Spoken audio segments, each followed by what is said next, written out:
I drove a little over 2 hours to my lake house, the one place that still felt like peace after my wife, Linda, passed.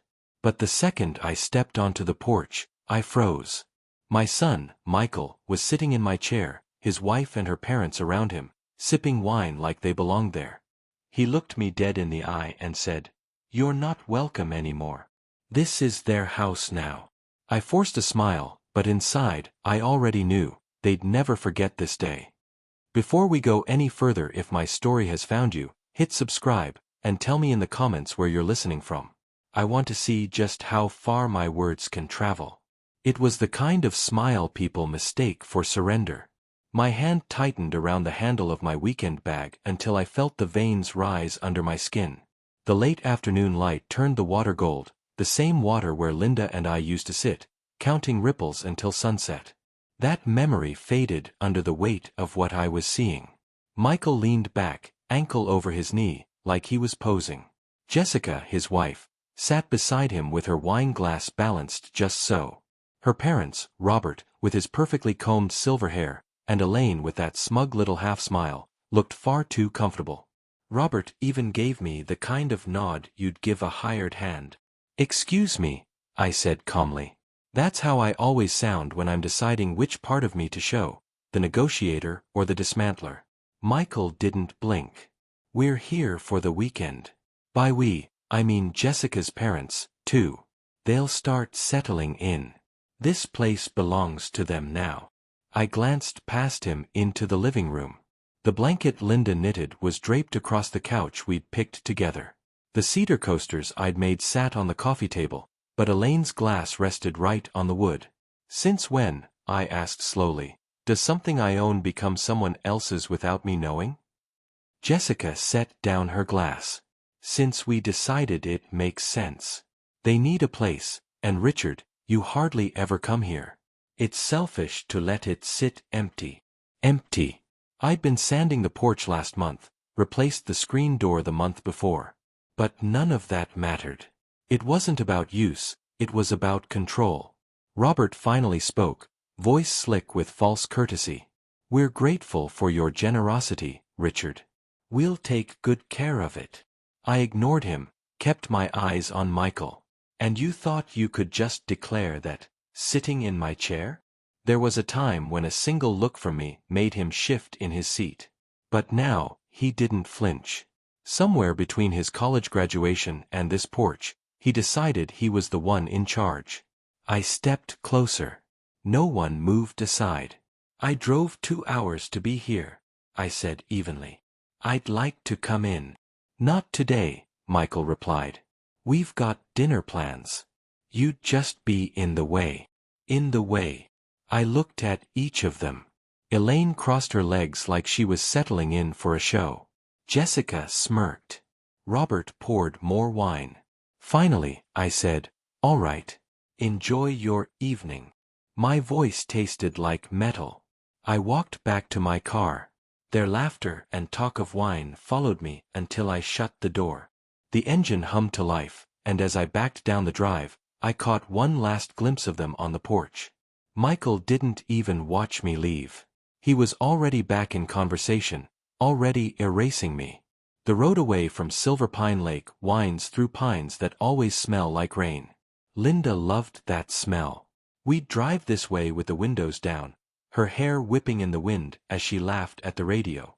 My grip on the wheel tightened. My son had just told me I wasn't allowed at the one place that still felt like her. And the worst part wasn't the betrayal, it was how easy it was for him. By the time I hit the highway, the sun was gone. My phone buzzed on the seat, but I let it ring. I wanted silence. When I pulled into my driveway in Denver, it was just after 9. The porch light was on, the way Linda always insisted. "A home should never greet you in darkness," she used to say. Inside, I set my bag down and stood there with the keys still in my hand. Tonight, the quiet wasn't peace. It was emptiness. I brewed coffee just to have something to do. In my study, I sat in the leather chair molded to me over the years and looked at a photo of Linda at the lake, the sun turning her hair copper. I wondered what she would have said on that porch today. She never yelled often, but when she did, No one dared continue. Michael wouldn't have gotten 3 words out. The phone buzzed again. This time, I looked. A text from Michael. Just so you know, the lake house is theirs permanently. Don't come back. No explanation, no discussion. Just a line in the sand, drawn over something he didn't own. For 3 years since Linda's passing, I'd been the easy father. Saying yes, writing checks, showing up, disappearing when asked. I told myself it was to keep Michael close, to hold on to some version of family. But families don't take what's yours and tell you you're not welcome. Families don't erase your name from your own door. I took a sip of coffee. Under the humiliation, something colder took shape. I'd spent my life in construction. I know foundations, how to build them, and how to take them apart until the whole structure collapses. Sitting there in the dim light, I realized my son had given me a deadline without knowing it. They thought they could stay as long as they pleased. I glanced again at Linda's photo. She smiled like she always knew more than me. "You'd want me to handle this my way?" I whispered. I set my cup down, reached for a notepad, and wrote one line: "They will never forget this day." It wasn't rage.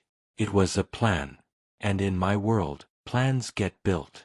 The next evening, just after 6, the phone rang. I was rinsing a plate from dinner, so I caught it with my shoulder. "Dad!" Michael's voice was clipped, like the outcome was already decided. I kept mine flat. "Go on." "Jessica and I talked. The lake house is going to her parents. Robert and Elaine will move in permanently." My hand froze under the water. "Come again." "You heard me. It makes sense. They need a proper place, and you barely use it." I shut off the tap. The room went silent, but for the hum of the fridge. "You don't own the lake house, Michael. You can't give it away." His reply was steady. "I can, when it's the right thing to do." I laughed once, dry. The right thing. For who? For all of us. They've been struggling. You've got more space than you need. You're older now, alone. It's not like you're taking friends up there. Older. Alone. He let those words hang, certain they'd land. 3 years ago, after Linda died, they would have. Back then, I might have caved, just to keep the peace. Back then, I thought losing my son's approval meant losing Linda all over again. But the way Michael spoke this time, like he'd already stamped an expiration date on my life, didn't break me, it hardened me. "Michael," I said slowly, "I worked 30 years for that property. I built the business that paid for every nail, every board, every damn screw in that house. Your mother and I did that." He cut me off. "That's what fathers do. Provide. Make sure their family is taken care of." "I provided for you, not for your in-laws. They're family now." "No," I snapped. "They're Jessica's family. I barely know them." The line went quiet for a beat. Then Michael said, "Dad, you're being selfish." I laughed, sharp and low. "Selfish? That's rich. Everything you've done for me? You mean the wedding I paid for, the car when yours died, the loans I covered, the condo deposit?" "Remind me again." He just repeated, "That's what fathers do."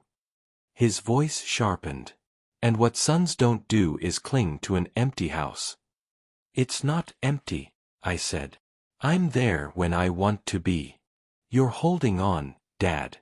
It's unhealthy." "Mom wouldn't." "Do not," I cut in, each word distinct. "Speak for your mother." Silence stretched. Finally, he said, "You can't say no. We're moving them in next weekend. It's happening." "No," I replied, calm and final. "Don't do this, Dad. You'll just embarrass yourself." 4 years, I'd bent over backward not to embarrass myself in front of Michael. Kept my voice even, my demands low, my wallet open. But right then, I realized the embarrassment was his, not mine. "I'm done talking," I said. "You're not in charge here," he snapped. "Not anymore. If you fight this, you'll lose. We'll take it anyway." There was a time I would have bargained, looked for middle ground. But I'd spent my life in construction deals. I know when the other side has no intention of compromise. I didn't argue. I didn't plead. I just hung up. For the first time ever, I ended the call.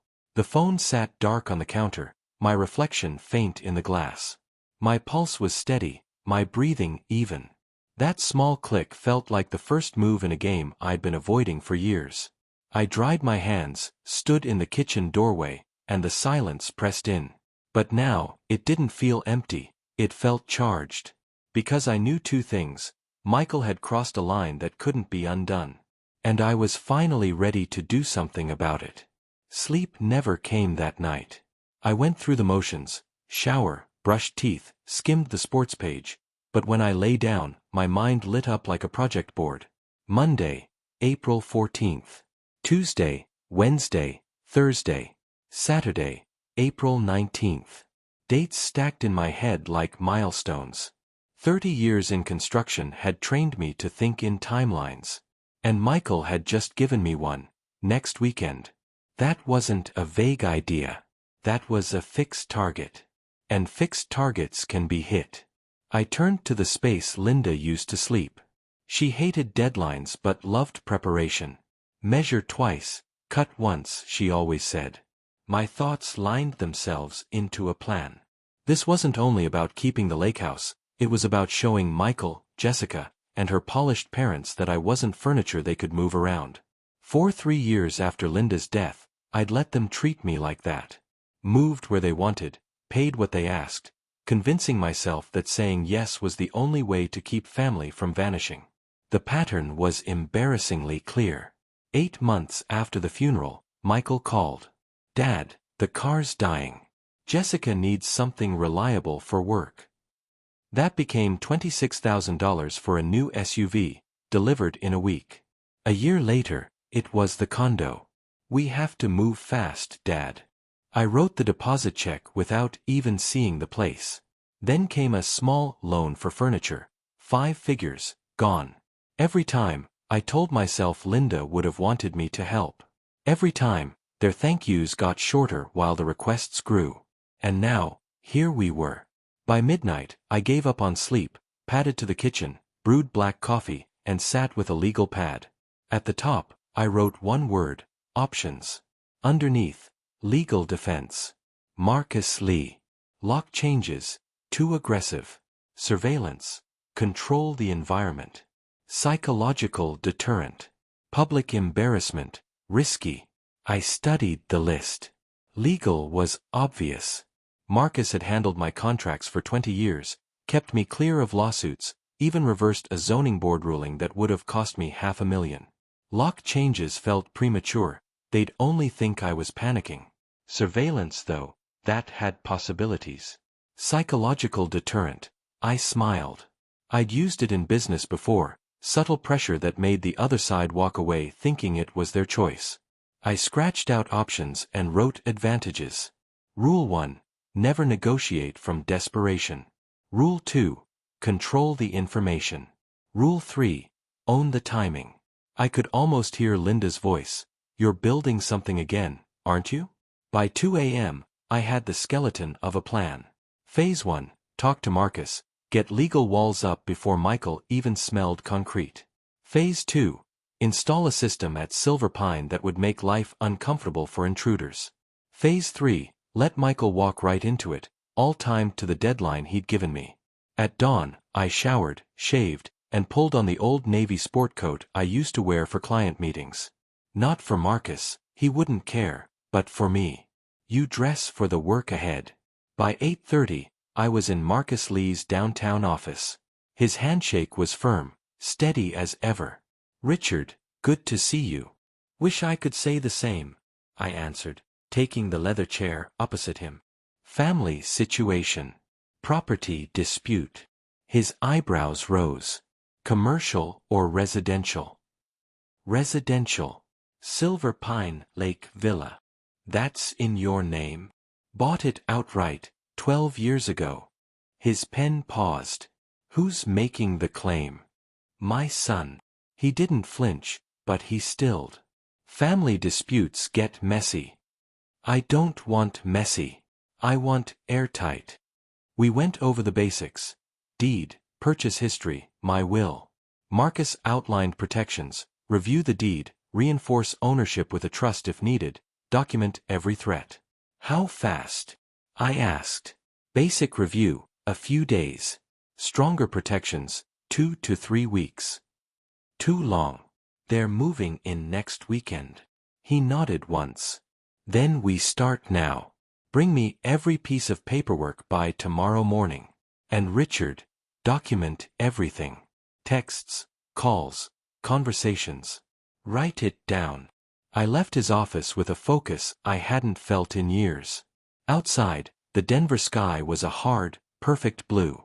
Halfway to my car, my phone buzzed. Michael. Against my better judgment, I answered. Finally, he said. We need to settle this. Jessica's parents are moving in next weekend. Don't be difficult.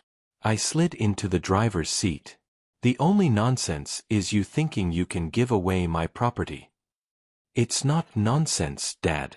They've already started packing. That's unfortunate. They'll just have to unpack. You're going to make this ugly. You already did. He sighed, like a broker with a stubborn client. Robert lost his job. Elaine's on disability. They need this house more than you. That's not my problem. It's called family spirit. Like the spirit you showed when you told me to get off my own porch? Silence, then his voice colder. They're still coming Saturday. With or without your blessing. He hung up. I sat behind the wheel, staring straight ahead. Saturday. That gave me 5 days. 5 days to turn Silver Pine into a place they'd never want to enter again. By Tuesday morning, I was at my desk before 7, papers spread in neat stacks, the deed, tax records, insurance. Marcus would get them today. Legal armor mattered, but it wasn't enough. Michael had made one thing clear, he didn't fear consequences he couldn't see. He thought this was stubbornness versus inevitability, that I'd fold like always. Which meant I had to change the terrain. I sipped my coffee, eyes on Linda's photo at the corner of my desk. She was laughing that day, a strand of hair caught by the breeze off Silver Pine Lake. Once, the picture was comfort. Now, it was a reminder of what I was defending.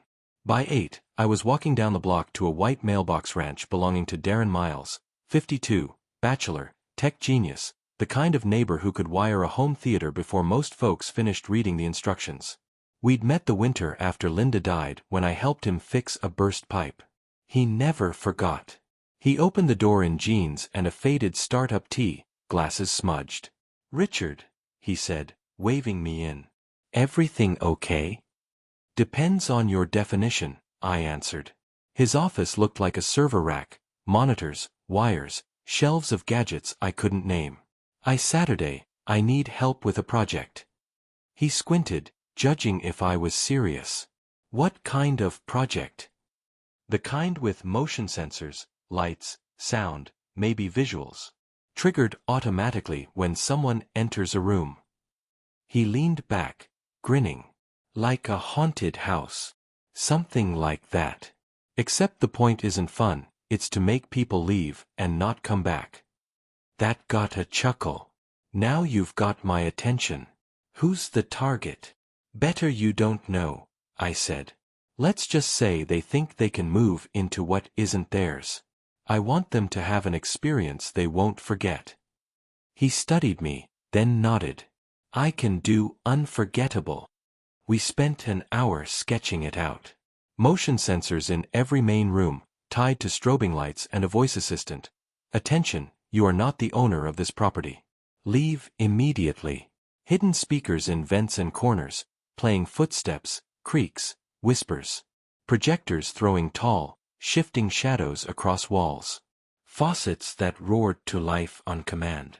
And a central tablet I could control remotely. Can we add water activation? I asked. Sure, Darren said with a grin. It's all just smart home functions, used creatively. And it's legal. By 10, his SUV was half loaded.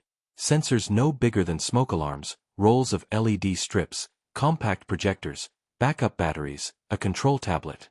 He moved with the energy of a man finally set loose on his toys.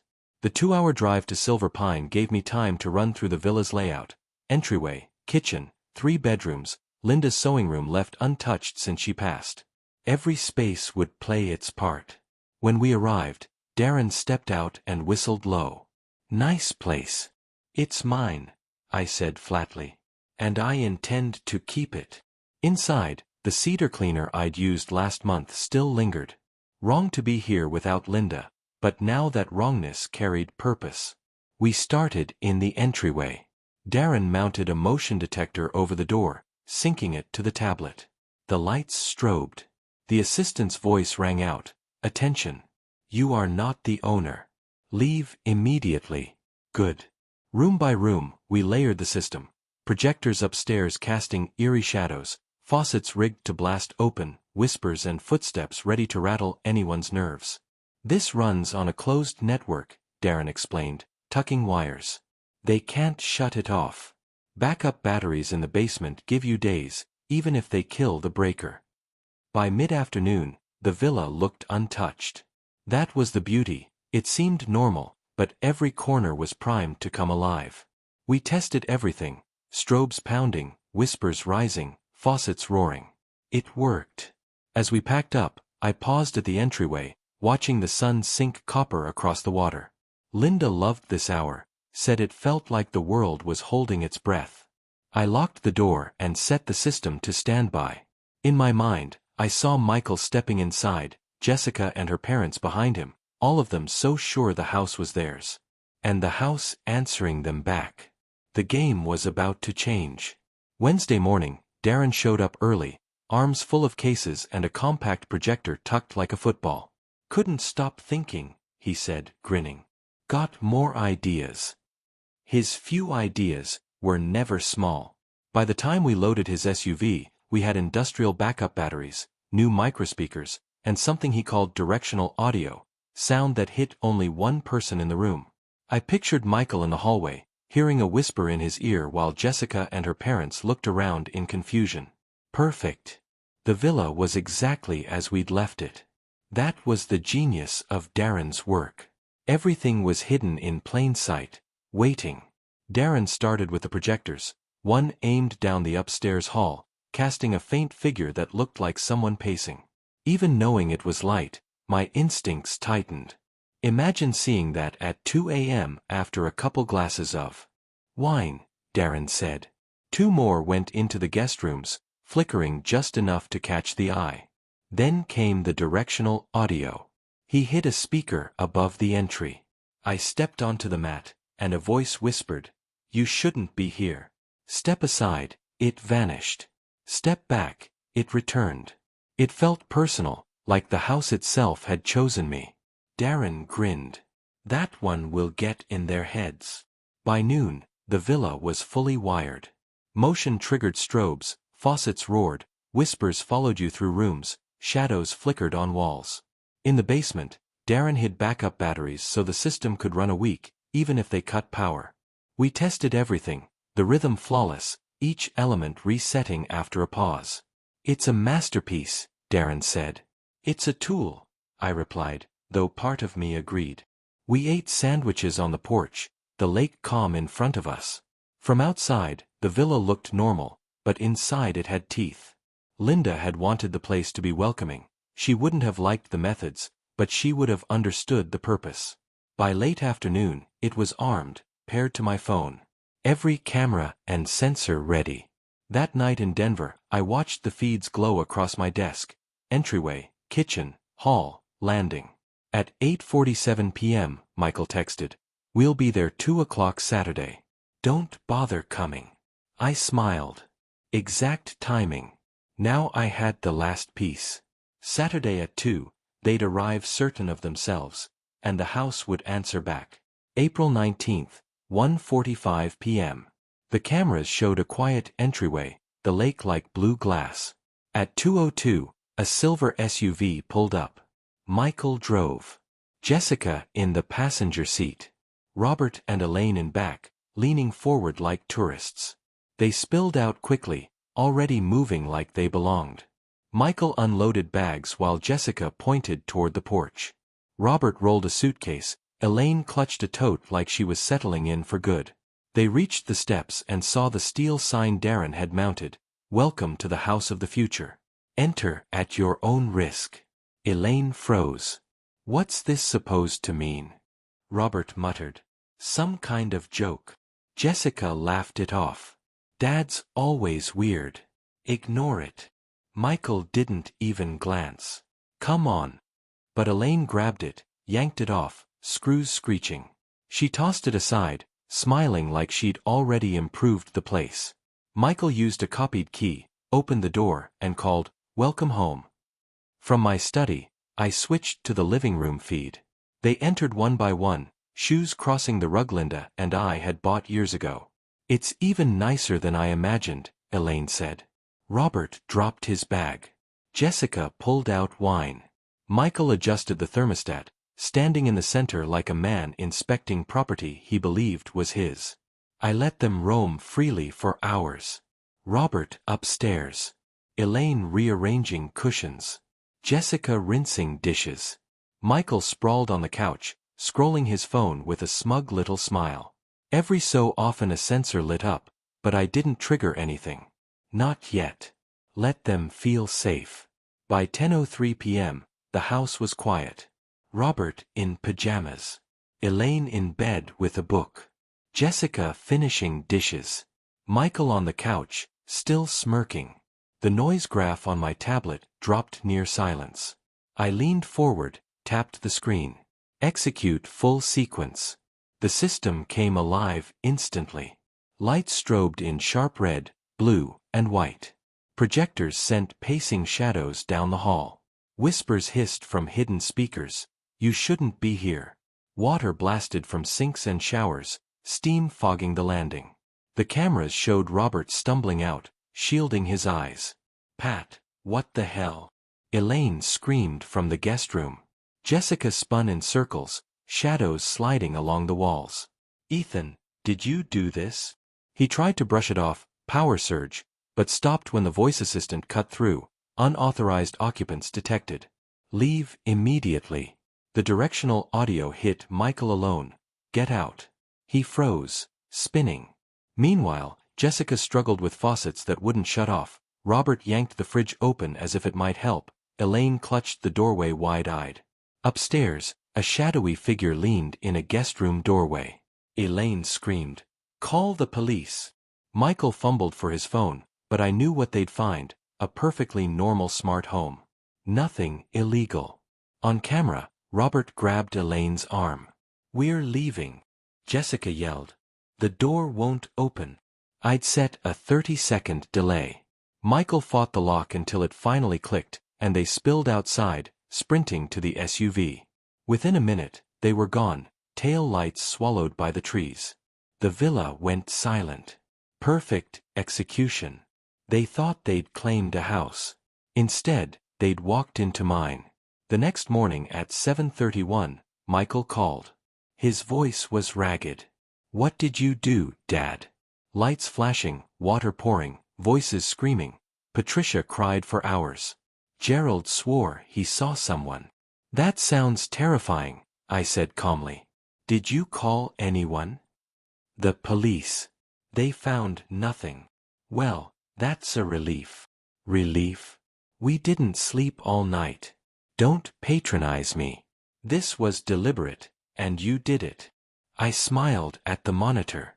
"Michael, I was in Denver all night. How could I control a house from here?"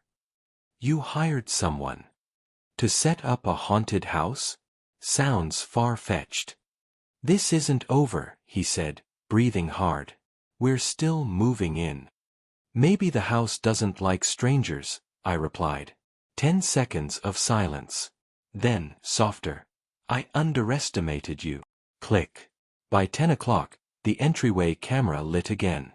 A locksmith arrived with toolbox in hand, Michael hovering. The man studied the lock, then shook his head. "Not standard, biometric, wireless, backup power." I can't replace these. You need a home automation tech. He snapped his box shut and drove away. Michael stood on the porch, defeated. That night I left every feed open, the villa dark but alert. Tuesday evening, tires crunched on my Denver driveway. Michael and Jessica. She stood behind him, arms crossed, jaw tight. "Open up, Dad," he called. I let them in. Madison's perfume hit first, sharp, expensive. "This ends now," Michael said. "Either stop and give us the villa, or—" He glanced at her. "Or you'll never see us again," Jessica finished. "No visits. No holidays. No grandchildren. Once, that would have gutted me. Now it was just data." "So that's a threat?" I asked. "It's reality," Michael shot back. "You're old, alone. What do you need with a place like that?" "Interesting perspective," I said, "from people who tried to take it without asking." Jessica's eyes flashed. "We thought you'd be reasonable." "I am," I said evenly. "I'm keeping what's mine." Michael stepped closer. "You think you're clever? We'll sue, harassment, emotional distress. We'll tell everyone what you did." "Based on what evidence?" I asked. He had no answer. "This isn't over," Michael said. I leaned against the doorframe. "I think it is." They left without another word. I went to my study, pulled out a notepad. The conversation had given me the last piece. This battle wouldn't end with lights and tricks, but with paper. Legal. Permanent. The next morning, gray sky over Denver, I poured black coffee and called Marcus Hall, my attorney of 22 years. Calm as always, he asked what I needed. To protect Silver Pine Lake Villa, permanently. No loopholes. No claims. I told him everything. Michael's declaration, Jessica's threats, her parents camped on my porch, the haunting that sent them running. Marcus whistled. "You don't want to sell?" "No. But I don't want it in my name either. That leaves a trust or a donation. Fastest is charity." I thought of Linda's voice, how she'd loved the Veterans Recovery Center nearby. "Veterans Rest Initiative," I said. Marcus nodded. "Done. We'll add a clause, lifetime honorary access for you." By 2 o'clock I was in his wood-paneled office, blinds half closed. He slid the documents over. Deed transfer. Gift agreement. Lifetime access. I read every word, then signed. A weight shifted. By Friday it would be on record, untouchable. That evening I watched the villa feed. At 7:12, Michael and Jessica arrived. He pounded the locked door, shouting, "Open up!" Jessica filmed a video, calling it harassment, an unlawful eviction. I almost laughed. The ink was dry. The next morning, Michael called. "We're taking legal action. By the time you file, you'll want to check who owns the villa," I told him. "What did you do?" "I honored your mother's memory," I said. "Something you've forgotten how to do." His voice cracked. "You gave it away. To who?" "You'll see Friday. You'll regret this." "No," I said. "I'll sleep better than I have in years." 2 days later, the news broke. Veterans Rest posted a photo of their director on the villa porch. "We are beyond grateful for this gift. It will serve veterans and families for decades." The paper picked it up. Calls and texts poured in. Congratulations, not from him, but from everyone else. When Michael finally called, his voice was flat. "So that's it. You'd rather give it to strangers than your son." "I'd rather give it to people who'll respect it," I said. "You destroyed this family, not me." By Thursday morning, it was official. I carried certified copies of the deed transfer and access clause into Marcus's office. In the conference room, Michael sat with clenched jaw, Jessica with sleepless eyes, Robert and Elaine stiff on the bench. I greeted them and sat beside Marcus. "We're here to resolve this now," Michael snapped. Marcus raised a hand. "No. You're here to be informed." He slid a page across the table, The county record. Owner, Veterans Rest Initiative. People reverse these things, Michael said. Not this. Irrevocable means irrevocable, Marcus replied. Jessica leaned forward. You can't just give away generational property. We have a familial right. Marcus didn't blink. No, you don't. The law is clear. Robert tried reason. Elaine pressed both hands to the table. None of it mattered. Marcus slid another document. Notice of no trespass and cease harassment. If you step foot on that property without Mr. Hale's written invitation, it's criminal trespass. Keep pressing, and we'll pursue remedies. Michael scoffed. So he gave it away and kept it? Marcus's voice was even. He donated it, reserved donor access. He may visit when it's free. You, however, have no right at all. Michael's mouth opened, then shut. Finally, bitterly. So he wins. He turned to me. You'd rather give it to strangers than your son. I'd rather give it to people who understand what a home is, I said. It's not leverage or tribute or punishment for a grieving father. Jessica's neck flushed. This isn't over. We'll tell people what you did. She cut herself off before saying house. Marcus didn't blink. Tell them anything. The public record will say something else, about a donor who gave a lakeside retreat to veterans. Journalists already called this morning. They'd seen the posts, the photos, the comments. Elaine's voice came small. We didn't mean harm. We thought it made sense. He's alone. He doesn't even use it. I do use it, I said. To remember my wife. To sit with the water and my quiet. And even if I didn't, it still wouldn't be yours. Marcus laid out certified copies, deed transfer, donor clause, letters memorializing today's warning.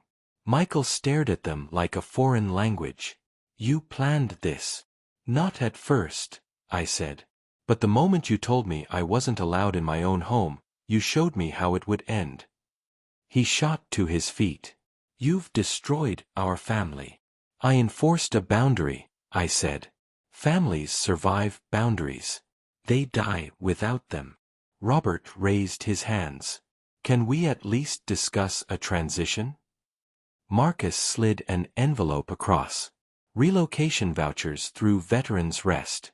Elaine recoiled. We don't want his charity. You wanted it at the lake, I said. Jessica's voice cracked. Are we done? We are, Marcus said. Unless you'd like another copy of the law that defines irrevocable. Michael flinched, then stalked out. On the porch later, I told Marcus, paper walls. They look thin until you walk into one. He asked, what now? Drive, I said. There's a place I need to see. The road wound through pines, and when the lake came into view, it still took my breath.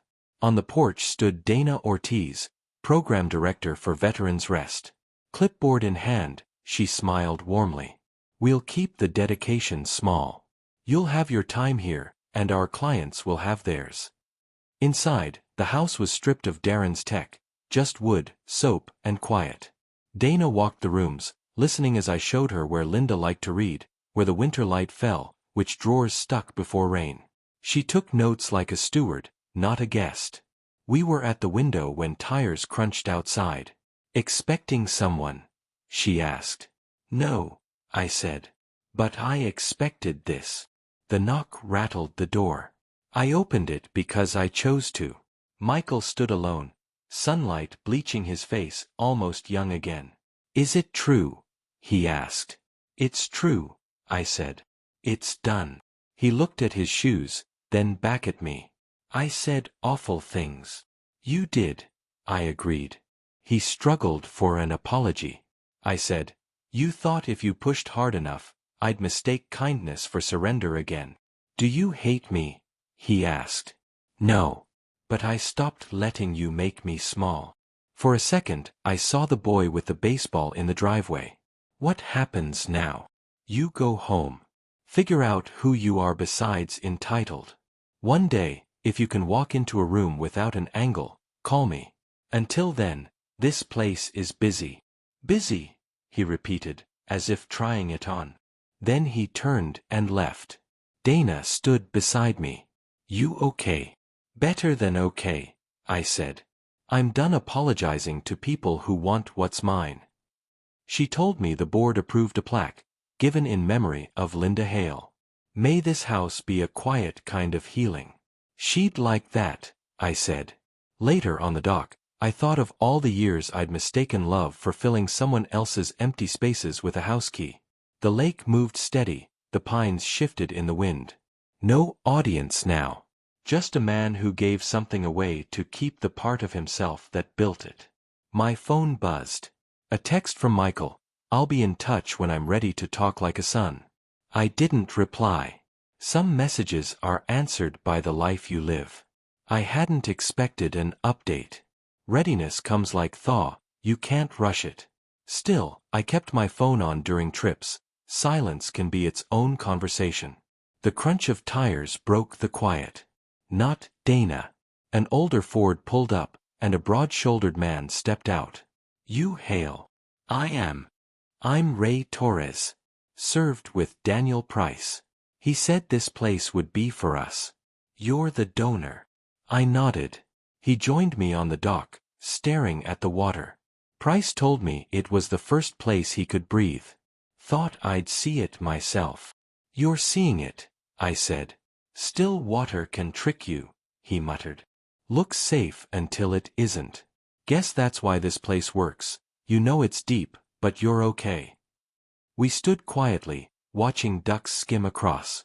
He asked if I'd lost someone here. Not here, I said.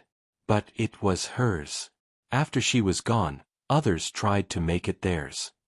He didn't pry. Combat men don't. Well, now it's ours. We won't waste it. He left, and the lake swallowed the sound of his truck. Later, more tires. This time, Michael's SUV. He climbed the porch slowly, a coffee carrier in hand.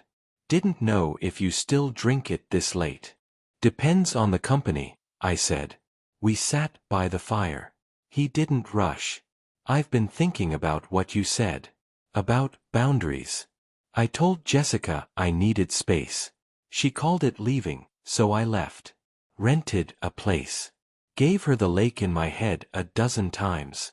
Still doesn't make it mine. The fire popped. Finally he said, I'm sorry for how I spoke. For thinking Mom's voice would fade. It hasn't. I'm trying to listen. I didn't press. Apologies are like seeds, you don't dig them up to see if they'll grow. Instead, I poured coffee into Linda's old mugs. If you want to visit again, talk to Dana. It's her schedule now. He nodded. We talked half an hour, work, his rental's bad water heater, nothing dangerous. At the door he said, You look better than last time. I am better. He left with no handshake, no promises. That was fine. Some bridges just need to stop burning. Snow came harder that night. I stayed long enough to see the first veterans arrive. Dana greeted them with handshakes, no speeches. From the dock, I watched them circle the grounds, boots crunching snow. One man stood at the water's edge a long time. I let him. Later, laughter grew around the fire, tentative, then stronger. That was when I realized, the villa wasn't mine anymore. That was the point. I locked up knowing Michael might return one day, or not. Both could exist without tearing at me. Driving back to Denver, the lake receded silver in the morning sun. Some places you keep. Some you give away. And if you're lucky, some teach you the difference. And if my story stayed with you, tap that like button and subscribe. It lets me know you're here, and it helps this story reach the people who might need it most.